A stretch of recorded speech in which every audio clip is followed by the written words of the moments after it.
The advocacy, I've said historically, when I do talks and panels and things, I mean, we're all advocates. Right. And I think you can be an advocate at multiple levels. You can be an advocate at home. You can be an advocate in Washington, D.C. You can be an advocate for your state.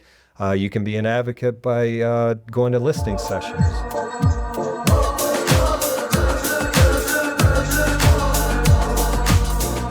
Hello, everybody. Welcome to the Native Edge. I'm Chris James. So happy to be here. How's it going, Tedd Buelow? Wonderful. I have a very special guest today, Tedd Buelow from the United States USDA?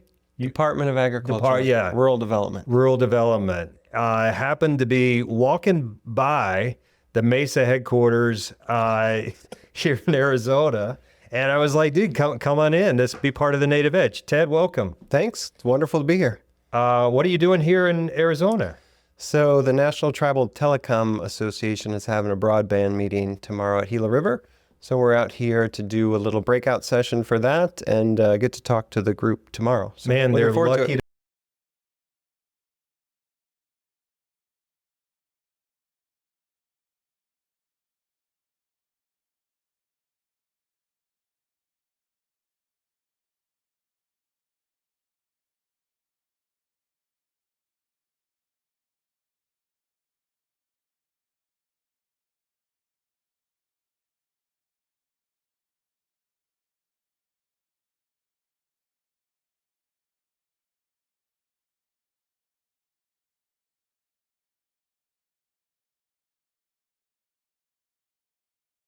tribes and tribal businesses. So I'm going to ask you a few questions, if that's okay. Of course. Just give us a little bit of background about yourself. Sure. I moved to D.C. in 1999, so 25 years ago, if you can believe it. Woo! To work. Get out the time capsule there. It's a while, and it does seem like a blink of an eye, but moved there to work for USDA's Office of Community Development at the time, and worked on a program called the Empowerment Zone Enterprise Community Initiative and got to work with tribes through that program. Spent about 5 years doing that. Then I moved over to the Treasury Department to an office you know quite well, the Community Development Financial Institutions Fund. Spent a couple years there working on the Native initiatives, and then came back to rural development about 2006, 2007, and I've been in this position since then. The only thing that's really changed is I worked in D.C. for 12 years. Now I've been in Denver, as you mentioned before, for the last 13 years. That's pretty amazing. It's what a great sort of path you've had for a career. I will say, you and I first met in 2009. You were like one of the first meetings I had ever had in D.C. We actually went out to lunch. It was raining cats and dogs. It's one of the things I remember, and we talked about the ins and outs of our offices and involvement into our tribal community. So very, very cool introduction. So thank you. I remember you were coming from the Sequoia Fund, and I was just coming back from the Department of Treasury and had a real affinity for the work that you did and all the work that the Native CDFIs do around the country. So it's something I carry with me to the day. Good to have those good stories. Good to have those networks too. I mean, so now Tedd and I have known each other for 15 years. Here we are sitting at the Native Edge podcast. Should we talk about the res? Yes, let's talk about the res. Let's talk about the res. The first one. Oh, the very first res. Yeah. Okay, yeah. So the first, you have to remind me. No, it wasn't the very first res, but I think it was also that year when you had started at the fund. Yes. We went out to the Reservation Economic Summit, and that's right. You were not a host at that point in time. You were a participant. I was a participant. Like myself. Yes. And I just remember walking down the strip and getting to know each other a little better. And that's right. It was a res that brought us a little closer. Together or something? I think so, yeah. Probably economic development panel. All because of res. All because of res. That was a fun trip. There was a couple of folks that we met up with, but I remember that was during the time where they still had a lot of free shows on the streets. So we did. You and I walked from wherever we were, and we walked to see the volcano and the pirate show. I remember the pirate show. Island. Very cool. So USDA, you've given a little bit of background about yourself. Tell me about your program in rural development, because it's a powerhouse of a program. Yeah, it's kind of overwhelming. So we've got over 80 programs, which that's the overwhelming part. On average, we probably have about $40 billion in loan guarantees, direct loans, and grants that we provide to communities and nonprofits and rural businesses every year across 3 different agencies. So the 3 agencies are a little easier to keep track of than the 80 some odd programs. We've got our Rural Housing Service, which helps finance rural housing, both for single-family home ownership as well as rural rental properties. So keeping safe, affordable rental properties available in rural America is one part of the things that we do there. And in the Rural Housing Service, we also have a community facilities line of work where we help finance anything from hospitals to tribal admin buildings to schools, anything that really helps the essential function of a rural area. So Rural Housing Service is about 1/3 of what we do. Rural Utilities Service is a second third, where we help finance electric, water, and broadband and telecom infrastructure. And then we have our Rural Business and Cooperative Service, where we do more job creation and business creation programs through loan guarantees and grants. So. I don't think people realize what a powerhouse that rural development is, and the amount of loans. I mean, you're like a bank. I mean, is that correct? Yeah, and I think the secretary mentioned it in his speech, or Heather Dawn did the year before, but we're like a top 10 bank when it comes down to the type of volume where we're investing taxpayer money. Sometimes that's subsidized, sometimes it's loan guarantees where we have a commercial lender and rural development's providing the guarantee behind the lender to make those investments, like it works at SBA or Bureau of Indian Affairs and other federal agencies. But really my job, and we can talk a little about our tribal team, is to try to push our tribal investments higher, because we've never had a year really where more than 2% of our funding in all of those programs goes to Indian country, sort of writ large. So we're trying to, by working with our staff and working with tribes, bump up that number year over year so we can invest more of rural development's dollars in Indian country. And have you seen some increases over the past few years, or in your time maybe as coordinator? Yeah, I think volume-wise, it's a no-brainer, because our volume of what we have available has gone up. Yeah. I would say I'd be estimating the improvement year over year over year. I wish I could say it's been an upward curve that's sort of taking off exponentially. It's not. It's sort of remained pretty steady right around that 2% average. So we got to figure out how to do things better and different, which, like I said, at least the volume is going up, but I think we can do better, personally. And I mean, maybe there's also organizations like the National Center and even CD5 networks that can also be part of that support, because we definitely want to support that growth. We want more opportunities into our communities, especially with all of the, all of the different programs you have to support infrastructure, to support small business development, to support environmental type things. So if there was one program, and of course you sort of represent all the programs, but one program that you'd like to see, maybe a new program or something you want to expand on, where we could really support that growth in Indian country. Sure. Maybe a new program? Well, let me talk about 2 things. One, I want to go back to something I just said, where we have seen incremental improvement pretty much across the board is where we've had set-asides for tribes. So when Congress tells us a set amount of money we must spend on tribal projects, that's certainly helpful. And for the first time in our broadband program, which we call the Reconnect program, we did an administrative set-aside for tribes.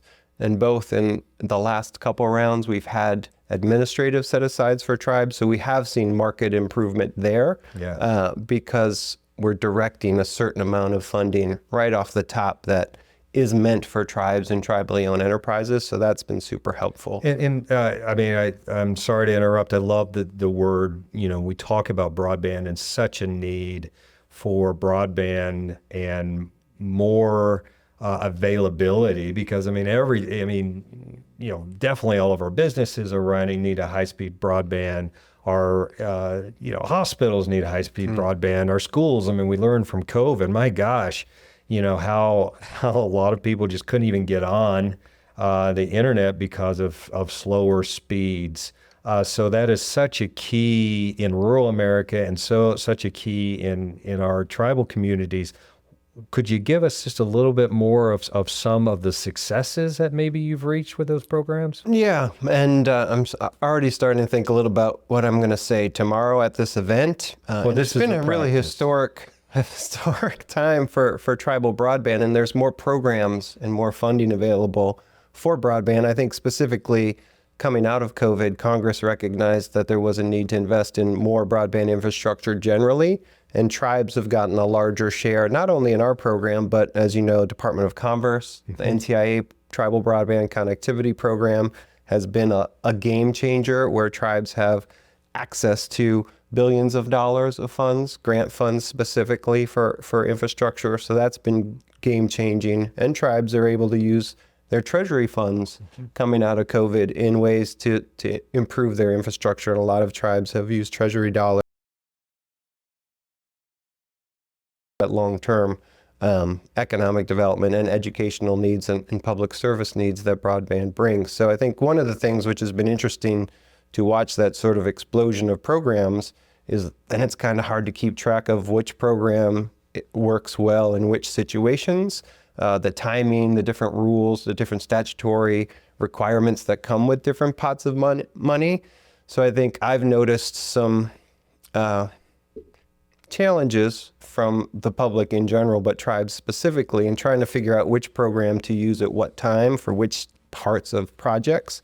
So I think that's something that at least at USDA we could use some help with. It's just helping folks navigate this wide range of programs that never was really available to that extent before COVID. And of course, tribal governments were dealing with all sorts of governmental needs through COVID, including, and most importantly, public health. So focusing on broadband infrastructure or renewable energy, I think coming out of COVID and trying to figure out that lay of the land is something all of us, I think, could benefit support from nonprofit partners like the center and other. Yeah, absolutely. And historically, we've done some joint education webinars. Of course, we've done sessions at RES. I will make a commitment to USDA, the full USDA, including rural development. Once I make a commitment, Ted, that's it's rock solid. It is rock solid. But I will make a commitment. The National Center will continue to support the efforts because we really want to get this information out. We also want to help with how-to, because I think you made a great point. There's programs that you can use at USDA. There's programs at Treasury. You can also throw in some other possibly funding from other agencies and really have a project with multiple funding sources. A lot of times you just need a how-to map. Right. And I will say at this year's RES, one of your board members, Charlie Galbraith, invited us to be on a panel with FCC, the Federal Communications Commission, the state of Alaska's broadband program, and then Charlie's firm was also on the panel to talk about that range of programs and to get that conversation started. So we jumped at that opportunity to talk with those stakeholders in front of your audience in one of the breakout sessions as well. So that was nice. That's awesome. And it's great to have those, the amount of knowledge just on that panel and even bringing that knowledge to RES and talking about it. RES this year, we had over 4,600 attendees. We had 109 breakout sessions. We had, 500 speakers. It was pretty rock out, including how many folks from USDA attended RES? We were sort of talking about it. There were 12 of our state directors. So each of our offices, it's not the state government. We have state jurisdictions and our state directors are political appointees. So we had 12 state directors there. Our administrator for the Rural Housing Service was there. Myself and a couple of my tribal relations team members were there. Gentry White and Gabe Jackson, giving them a shout out. They did a great job at our booth. And then Heather Dawn in the Office of Tribal Relations. So Heather Dawn and Josiah Griffin were there from USDA's Office of Tribal Relations. And then the biggest marquee event for us was our secretary spoke. So Secretary Tom Vilsack spoke to the plenary group on Tuesday morning. So that was fantastic. I think we have a clip of the secretary. Let's go ahead and run that right now. Now, President Biden has made it very clear to me that we need to listen to tribes. We need to partner with tribes. And either myself or my tribal leader, Heather Dawn Thompson, who's here today, has spoken to you at every res since the beginning of this administration. And during our conversations, you've raised some significant concerns and barriers to us. You've told us how frustrated you were that USDA did not understand tribal government-owned corporations, what they were, that we were not allowing them to apply for very popular community facilities programs or our rural business development grant program. And you told us how frustrating this is and has been for decades. You told us that you were frustrated that Congress hadn't extended the Buy Indian Act to USDA for federal contracting preferences, and that contracting was very hard to break into at USDA. And you told us that USDA was subsidizing loans to build out infrastructure on your reservations, sometimes without the necessary permits or right-of-ways from the tribe to build. You told us you've been raising that with the federal government for decades, and you told us it was a challenge in both the broadband and rural electric mission areas. We promised to you that we would work on all of this, and I'm here today to tell you that we in fact have.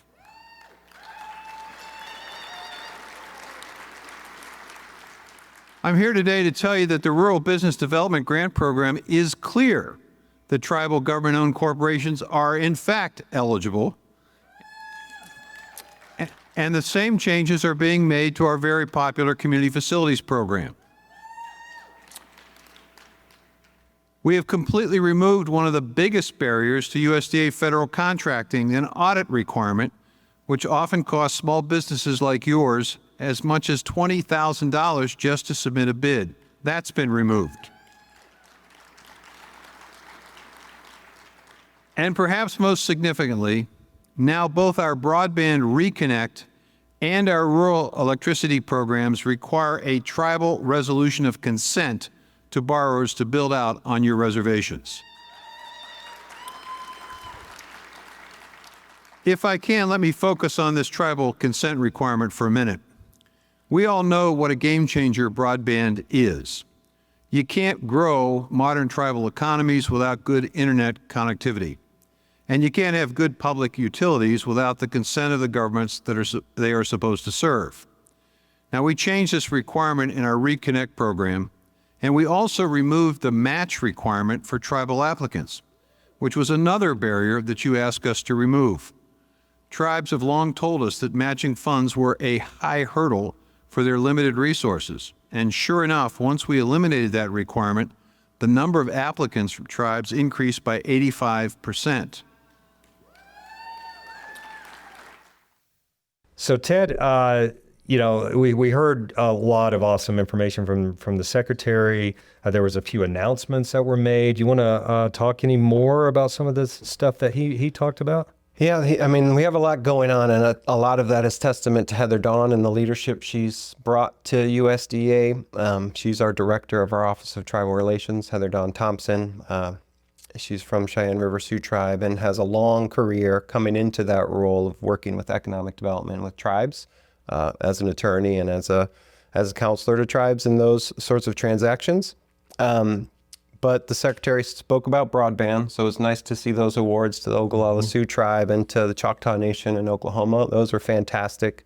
Those are $20 million, almost $30 million grants, which are going to bring high-speed infrastructure throughout a broad range of their communities, putting fiber to the home, which is really going to transform not only the speed of commerce, but everything like we were talking about, education and public safety and even distance telehealth and those sorts of things are going to be made possible through those investments. So that was really cool. The secretary also talked about a water investment that we made with the Yamba Shoshone tribe in Nevada. And Yes. Let me take a drink of water. Yeah, please do. Did I say Nevada? Nevada? Is it Nevada or Nevada? It's a really awesome state. Yeah. And we have a lot of great support and we have a lot of good partnerships. Right. Nevada. Right. So that was really cool. We do have a lot of programs, including one of those set-aside programs for water and waste infrastructure, which is also necessary for any type of development. It's hard to have any development, almost impossible, without broadband or water. We didn't make any electric awards in that speech, but obviously you need electricity for development as well. He also talked about food sovereignty, so that was pretty cool. A big part of what Heather Dawn and some of the non-rural development areas of USDA are really focused on indigenous knowledge, indigenous ecological knowledge, looking at indigenous food systems, making sure that there's more indigenous foods in things like our food distribution programs. Yep. Indian country knows those broadly as our commodity programs, so looking to get more bison, looking to get more beans, looking to get more indigenous foods into those programs. So it was really great to hear the Secretary talk about some of the advances there as well. You know, also amazing about his speech, he talked about partnerships, you know, and his willingness to say, we want to hear from you. And I think that's something you're going to hear a lot on the Native Edge. I mean, the advocacy, I've said historically, when I do talks and panels and things, I mean, we're all advocates. Right. And I think you can be an advocate at multiple levels. You can be an advocate at home. You can be an advocate in Washington, D.C. You can be an advocate for your state. You can be an advocate by going to listening sessions. I know USDA has had a lot of consultations and listening sessions, and it's so important for our communities to say, hey, these are some of the challenges, or these are some of the successes. You know, right? Let you know what's working and what's not, and I think that's so important. And the Secretary really emphasized about their willingness, right? You know, your willingness, and there are, but ours, yeah, yeah. Mm-hmm. So. Yeah, this administration's been really focused on doing consultation in a better way and has had a couple of executive orders and administrative actions that are guiding the way not only USDA but the whole federal government is consulting and coordinating with tribes. And Heather Dawn, once again, has really taken a leadership role at USDA. So we do these annual barrier consultations now. By the time this airs, it'll probably be done. But as we're sitting here, it's coming up in a couple weeks. And National Center, again, I think your chair is going to help us with the caucus. So we try to organize the conversation with a tribal-only conversation that sort of scopes some of the challenges around economic development in Indian country. And then we bring our leadership to the table virtually to have those frank discussions. And we try to year over year report back what we've heard, what we've done, and then where we still have some room to grow. So it'll be really interesting to see how that goes this year. But yeah, and thank you for the opportunity to allow Chairman Watchman to be part of that caucus. I mean, you know, I think it does help with that trust with an agency, that we do have this sort of area where we can sort of have some almost pregame before the big game. Right. So I really appreciate your support in that. And hey, I appreciate your willingness to come out to Arizona to be part of this awesome state and the conference that you're going to today. Yeah. I know that you do work all over the United States. I really appreciate. Is there anything else you want to highlight about rural development? You know what I was going to say before is that I mentioned the broadband, but we still have a challenge driving commercial credit to Indian country pretty much across the board. When I say commercial credit, that ranges from mortgage, home ownership money that's flowing to tribal trust land, our business and industry loan guarantee, which is comparable to the BIA's loan guarantee. It's not tribal specific or Indian specific, it's rural specific, but it functions in sort of the same ways as the loan guarantees that BIA or SBA do. And the program itself is good. We do have some lenders that are interested in using it, but I would argue another sort of curve that I'd like to see is sort of that increasing curve that someday starts exponentially taking off. And I think we need help from lenders. We need help from the national centers. We need help internally to show that those deals are profitable.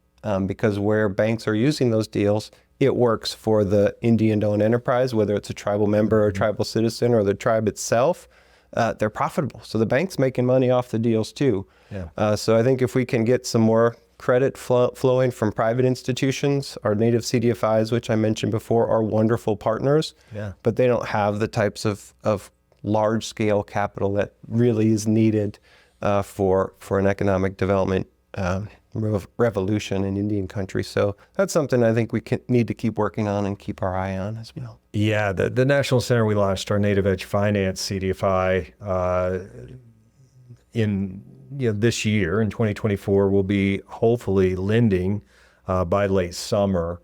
And the goal for Native Edge Finance is to be that larger lender. But developing a CDFI is quite difficult, as you know, and looking for those potential partners or where we can find more opportunities. We're always looking for. So we'll keep that in mind, and we definitely want to be a huge partner to USDA.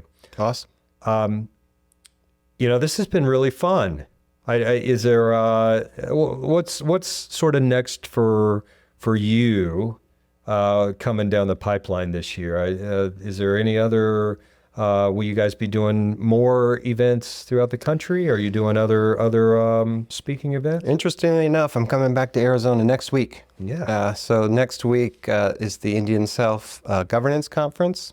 And we've got a unique opportunity there that is sort of a cross-section between our programs, the Bureau of Indian Affairs, and potentially more commercial credit through the BIA's 105L lease program. So at next week's conference, we're going to talk about how a tribe, and tribes have used our community facilities loan programs. Then they get an operating agreement through the 105L lease program at the BIA, which pays for a whole host of costs, including either rent or principal and interest on a loan. And so tribes can and have come to us, got a loan from rural development, and then have a 105L lease agreement in place with the BIA so that it's actually those funds that are used to repay our debts. So there's no money coming out of tribal coffers to repay that debt. So we're coming back next week also at Gila River to talk about that opportunity. And then we're kind of transitioning into the summer. There's some native CDFI events. One in Albuquerque we'll be at. Maybe we'll be at the National Congress of American Indians. The National American Indian Housing Council has their annual convention coming up in June, so we hope to be there. And before you know it, it'll be March of next year, and we'll be back at RES, hopefully. Well, hopefully we can get rural development out to one of our Native Edge institutes. We have probably 6 or 7 throughout the year, so we'll definitely keep you in mind. Hey, how do we reach out? I know USDA has this pretty massive website. If we and we can put the URL on the screen here, but it's just the website's www.usda.gov. I would Google either Office of Tribal Relations, which will bring you to Heather Dawn and her team's page. I work at Rural Development. We also have a Tribal Relations team and a Tribal Relations website, which has all of our contact information. You can reach out directly to me. Desk line, which gets forwarded to my cell, 720-544-2911.